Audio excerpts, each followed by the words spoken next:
Kia ora tātou. Ko maunga tautari taku maunga, ko pōkai whenua taku awa, ko te aroa taku iwi, ko te aroa taku waka, ko Ngāti Āhuru te hapu, ko manga karetu taku marae, and ko Verradia taku ingoa. So today I'll be talking about my journey in attempting to visualize pūrākau of Hatupatu Kuranai-tuku. Pūrākau means storytelling, story itself, so that can be histories and sort of the myths and legends. It's also a worldview. But yeah, I'd like to start off by dedicating this to my, there we go. To my nan. He mai aroha te mahi tēnei mō taku ne kuia. So my nan unfortunately passed about a month ago, and she was kind of a driving force in what I've done recently. So I've completed a master's degree in design, game design. And what I was doing was trying to visualize pūrākau, or the story of Hatupatu and Kuranai-tuku in VR. So, who am I? I'm a master's student at AUT. I have a love for art and memes, as you'll see. And this is the only game I made throughout lockdown, and it's still not doing anything. So why masters? Because why not? There was nothing else we could do throughout 2021, right? So can't travel, can't do anything. I'll just pile on more debt. And a whole bunch of my friends were going back as well. So we, out of our cohort, had about 5 people come back just from game design alone. So what I started with was the idea of kind of trying to make games in art galleries in VR, because it's, there's a kind of the taboo of you don't touch that. It's art. You just leave it alone. So I wanted to make it interactive. It was in Unreal 4, and part of me does regret that, but part of me doesn't. So we love that here. I wanted to incorporate Te Ao Māori in some way. To begin with, it was a bit othering. Sort of, oh, that's cool, that's strange. No one else will really get it if they're not Māori. But I actually ended up completely othering myself from it too. There's also strangeness, because why not?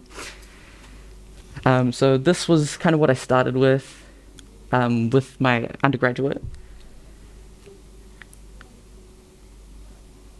And the next steps were incorporating Te Ao Māori and what it meant. So diving right in, you can't just half-ass it with Te Ao Māori. That's how you end up othering it. Finding methodologies. Yay. And then what stories I wanted to do, if I wanted to do multiple or just one. And that's where moving away from the Western concepts of game design and everything came in. What I did was absolutely dove right back in, reconnected with whānau, reconnected with my whenua, or the land. I chose, I mixed pūrākau as a methodology, or a pedagogy, into my work, courtesy of Jenny Lee, and focused on Hatupatu and Kuranai-tuku as a whakapapa to it. So Hatupatu's an ancestor of Te Aroa, and that's where I hail from as well. So methodology. I'm not going to go into this too much because it's academia, and it's academia. So mixing the two, the iterative design process and pūrākau, you kind of find that both of them fit really, really well into each other. If you use the Māori creation story as a base, there's a lot of nothing, which is te kore. You move into te pō, where things start to happen. Things are being created and concepts are made. So that's conceptualization. Then you move into, te whaiao, te ao marama. And, you know, everything's coming to light. You're able to see things. You can play test. You can evaluate. And, yes. So, a story. I went through a lot just to get through to the sort of point where I knew what I was doing. And it all started with Pūrākau Māori myths retold by Māori writers by, Whiti Hiriaka and Whiti Ihimaera. So, went through the process of sort of finding how many different versions I could of the story itself. And the most common ones you would find were Don Stafford's History of the Arawa People, because that is not word for word, but a rendition of Hatupatu's life and his meeting with Kuranaituku. And then the Raukawa version, very similar. It's different in the way that in Te Arawa, History of the Arawa People, Kuranaituku is demonified. She is trying to eat Hatupatu, because why not? She's just hungry. In the Raukawa version, she's benevolent. She's a guardian of the forests of Tāne and only wants to help him. But he ultimately ends up betraying her. History of Aotearoa, New Zealand, follows the exact same version as the Don Stafford one. So, putting all that into one big thing, I've made an interpretation of it. It ended up like this. You're pulling so many pieces from, everything. And then I went and talked to my family too, what they know of it. My dad was so helpful with that, you know. Oh, I think they're from this place. Oh, cool. Thanks. Oh, but ask your uncle. So I definitely became this in terms of refining it. And then last year, Whiti Hiriaka brought out Kuranaituku. And it's a completely different version of the story as we know it and as we've seen it in two different sort of mindsets. The driving forces, besides a whole-ass degree, it was whānau, reconnecting with them. I accidentally pushed them away as I was exploring myself. And it was just good to dive right back in. Another one was friends. Friendship. What there's like, what is it? My Little Pony or something. Magical friendship, Care Bears. And then the whakatauki, he tipuna, he mokopuna. The idea of cyclic knowledge, like reception and retention. So everyone starts out as a mokopuna, and you've always got a tipuna, an ancestor or elder, who will tell you, you know, things about the world. They'll give you the knowledge. And as you get older and as you learn, you then become the tipuna, teaching the next generation. Storytelling as well. I realized I'm really good at spinning a yarn. It's terrible, but it's also great. I definitely recommend learning how to tell stories. So why VR? VR, I mean, it's up and coming. It's immersive. It's basically, you know, it engages the senses. It adds a little more depth to the storytelling. With the way things are moving as well, it's kind of too good not to jump in. Oh, that's not, I skipped ahead. Sorry about that. There we go. It's innovation. It's basically, you know, where the world's coming to. We don't want the sort of WALL-E kind of version, but it could end up like that. Also, it's just really neat. So, fine-tuning. To find the sweet spot of the story, to make it for a master's within a year, was really hard. Kind of needed to really focus in on what was important with the story. And so it was, the cave, the Rock of Hatupatu, the chase, or life versus death. So that's the rock. This is in Atiamuri, which is between Rotorua and Taupo. Sorry, there's the chase. And then rescoping the project, I definitely couldn't make a feature-length game by myself, but I can create the most action-packed version, or like the juiciest parts of what I think of the story. COVID. So that, with all its problems, really halted a lot of this. And yeah, 4 months stuck inside your room trying to make a game could be absolutely wonderful. I hated it. Got some things from uni, got a lot of help. It still didn't help. Starting to visualize. So I've got a lot of photos to do this, but this was my initial sketch of like Kurenai Tuku and Hatupatu. Okay, and then I moved to low poly 3D asset creation. They were definitely a thing. Next was also making a terrible little waka and a paddle that doesn't actually fit the waka. Oh, did I skip past something? No.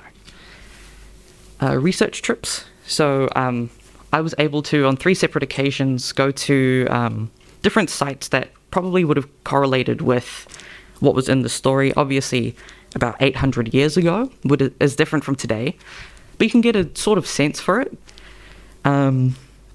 So again, I visited the Rock in August, on the day of lockdown. So that was fun, coming back. So I live in Auckland, going back to Auckland from Taupo, getting home at 1 a.m. as lockdown hit. Start of this year, I got to go to Te Puia in Whakarewarewa, which is just on the outskirts of Rotorua. And then going to Hongi's Track and Fitzgerald Glade. Hongi's Track is between Rotoiti and Rotoehu, or the lakes. And Fitzgerald Glade is just before entering Rotorua on, I think it's State Highway 5. So ethics, don't do it. If you can avoid it, please do. I spent 5 days straight just pumping out ethics, and it was to interview my uncle. Inspiration that really just helped drive the aesthetic of it was Toitu Toi Ora. I actually missed the exhibition last year, so I got the book, and it's really shaped what I've the aesthetic I'm going for.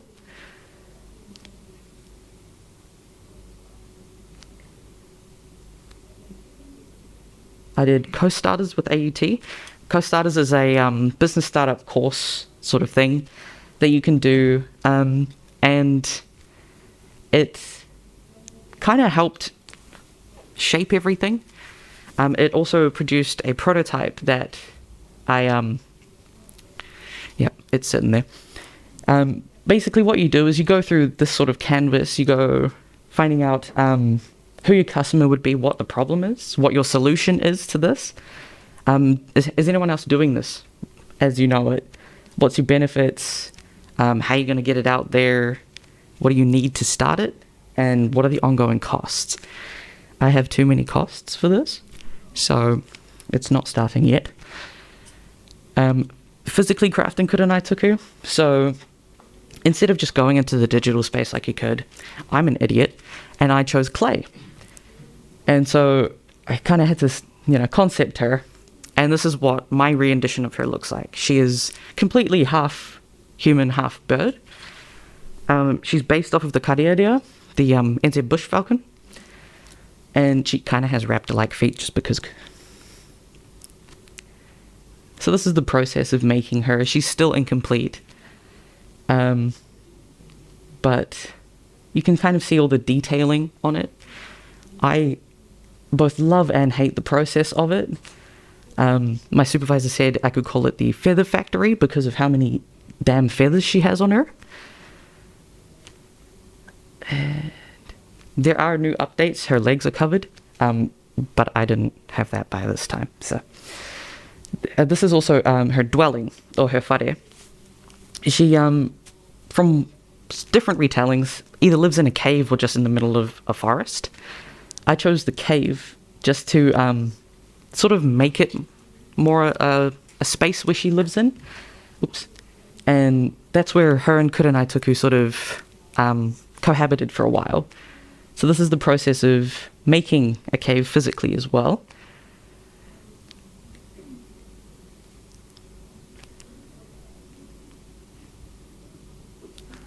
So when this project is done, I haven't actually completed this.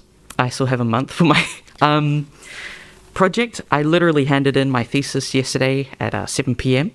So all of this knowledge is fresh. Thank you. So what you'll actually see once I'm done, and potentially put it on social media, is a prototype.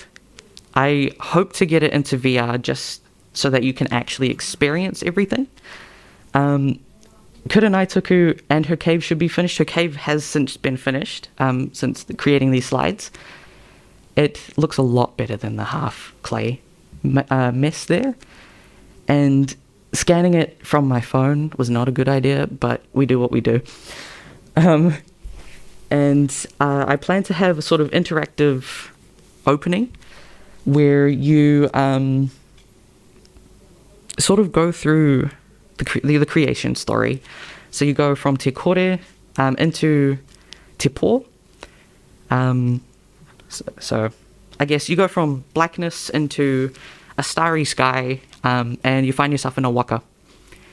And you basically got to get yourself in the waka, it's a waka toa, a war canoe, to somewhere, and you'll have Arawa, the shark that supposedly brought Te Arawa to Aotearoa, and you're going to follow them until you come upon the rock.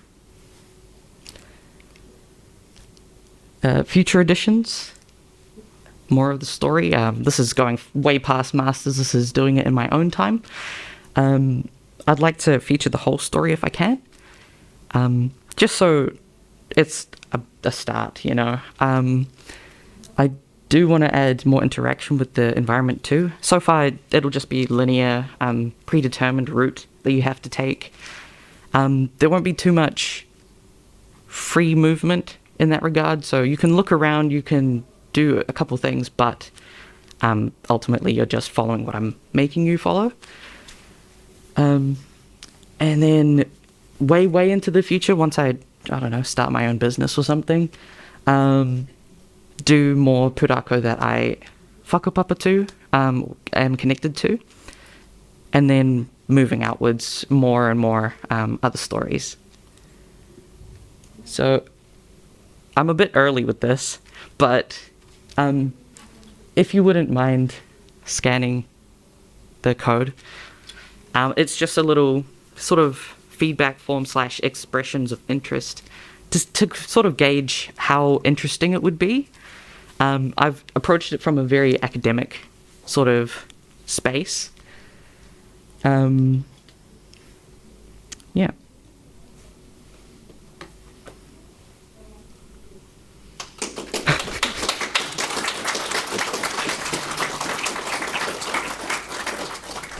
Yes, question? Yeah, I'll just bring the mic. Thank you so much for that.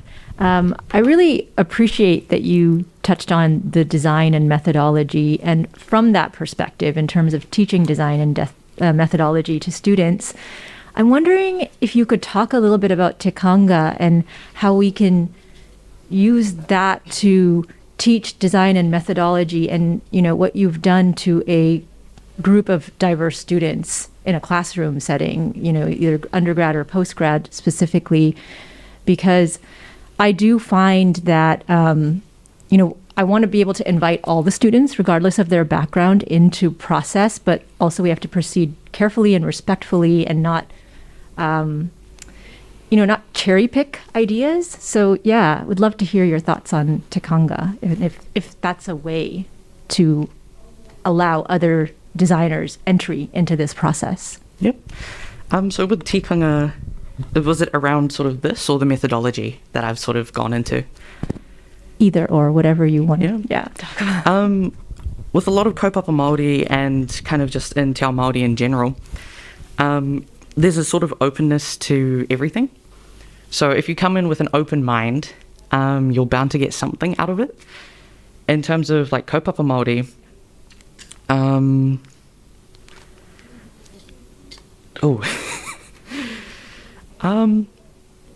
it's a lot easier than you might think. Obviously, if you have a background with Te Ao Māori, you could sort of attempt to explain it a bit better, sort of incorporate it into how you're doing everything. So, I don't know, if you like start opening the space with a karakia or a prayer, then that could kind of set up the environment for a lot more learning. And then you want to get into kinesthetic learning.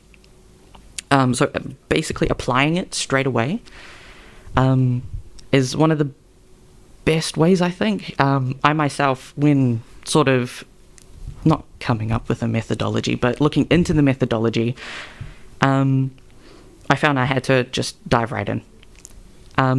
You don't have to fully dive right in, but if you want to encapsulate like the mana, the mauri of it, the wairua, or spirit, then I think that's the best way to just sort of go. Obviously, you can always look up, like as a teacher or whatever, what already exists as a papers and that kind of stuff from Jenny Lee Morgan. She's got really good stuff. There's Linda Tohiwai Smith, which is Decolonizing Methodologies. Both of those were really, really good reads, so I definitely recommend them. It's predominantly approaching it in a very, very open way. Yeah, and then finding how you can connect it. So I connected it via the creation story to like iterative design process. That's one way to do it.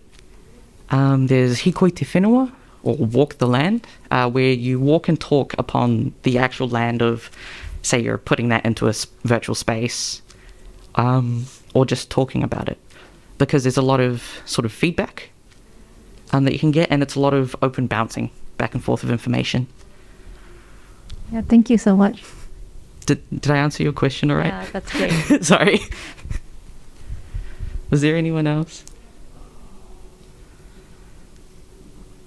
Oh. Yep. Oh, thank you. I'm just fascinated by your process in producing those assets. And it's so unusual to see that kind of approach. I'm wondering if you can elaborate more on why you chose it. Is it, something that you are already comfortable in? Or are there cultural reasons to it?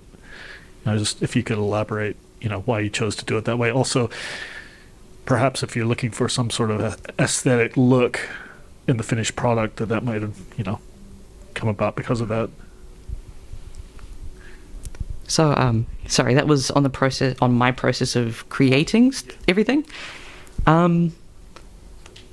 Well, in part, it was, I knew how I had to make something, and obviously because I wasn't going into Unreal or ZBrush or anything and making it, I just had to go out and do it, and I decided to do it like traditionally. That way I knew exactly what I was doing. I couldn't have any stuff-ups with tech. And if I did stuff up, it was because I was like, butterfingers with everything. In terms of like actually doing it, I found it was a lot better to just get hands-on with that. Me and my supervisors basically kind of came to the conclusion that with this story in particular and my whenua connection and everything, it was, whakapapa connection, it became actually using the material. So I did use polymer clay for Kuranaituku, just so she wouldn't die if I dropped her. But yeah, no, it's like a process of working with the land, or at least clay, and how you're shaping it, the sort of thing. Yeah, I don't know if that really answers anything.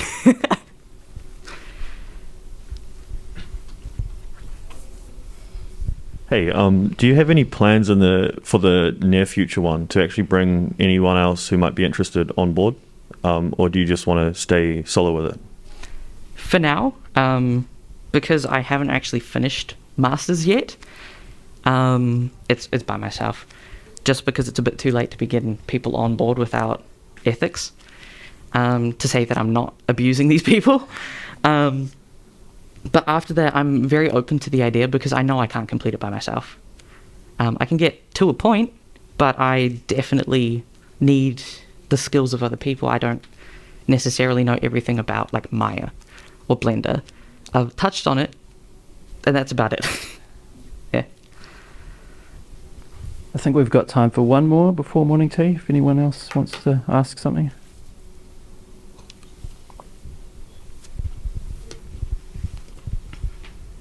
Just a quick one. In one of your early slides, you talked about sort of like stepping away from Western ideologies and Western influence things. And I find that maybe I've got a bias when I see them. I'm like, oh, I don't necessarily know what is and what isn't biased because I've lived in it. So do you have like maybe like a list of sources that you found that are really handy and go-to sources, like, oh, this hasn't got that same bias that this other one has, kind of thing? I think there's one called Theorizing Digital Culture as Heritage, or Heritage Culture kind of thing. And there's a really good reading in that one called, it starts at least with Te Hiko. It has more Māori, but I can't remember the name of it. It's a really good one to read because it goes into how tech can serve as ways to display your culture, but also the repatriation of certain things. So, yeah, way back when the colonizers took that item or this thing, how can we get that back but in digital means? As I said before, Linda Tohiwai Smith is really good with decolonizing methodologies. But you can kind of just look up Māori sort of academia. So there's Graham Smith, Linda Tohiwai Smith, Jenny Lee Morgan, Leonie Pihama, in the academic sense. Otherwise, just find like a rangatahi or people that you know have lived experience, and they can sort of try their best to articulate what it's like, because I know I find explaining things that I know to be innate quite difficult, because how do you shape something that's not Western in a Western way? And that's how I accidentally appropriated Te Ao Māori when beginning, because I was trying to explain something that's completely different from what's in the Western sphere. So uncanny valley, to me, a lot of Te Ao Māori stuff is perfectly fine, but explaining it is the hard part. Yeah. Thank you very much. No worries.